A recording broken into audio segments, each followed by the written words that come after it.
Sa iba pang balitang abroad, nagpapatuloy ang pag-atake ng Russia at Ukraine sa kanilang mga infrastruktura sa nagpapatuloy na girian ng dalawang bansa. Bukod sa power outage na nararanasan ng parehong bansa, naiulat rin na 2 namatay at 3 nasugatan matapos magpaulan ng drones ang Moscow sa isang parking area nitong linggo ng madaling araw ayon sa State Emergency System of Ukraine. Narito si Son Santiago. Sa nagpapatuloy na girian sa pagitan ng Russia at Ukraine, ang dalawang bansa nagpalitan ng mga pag-atake sa ilang mga infrastruktura ngayong linggo.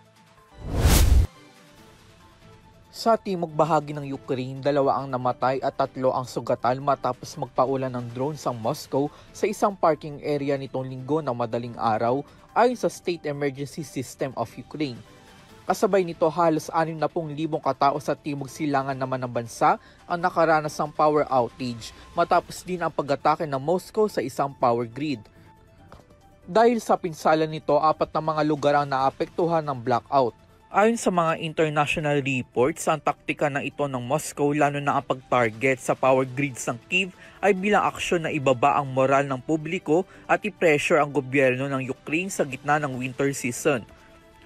Gubanti naman ang Kyiv na magpaulan ito ng drone sa isang oil refinery sa timog Russia kahapon ng madaling araw. Ayon sa Associated Press, ang nag-i-aksyon ng Kyiv na targetin ang pasilidad ay upang pahinain ang war campaign at ekonomiya ng Moscow habang walang humpay pa rin ito nag-ookupa sa kanilang bansa. Wala namang naiulat na casualties matapos ang pag-atake. Para sa EuroTV News, ako si Son Santiago, sumasaludo sa bawat Pilipino.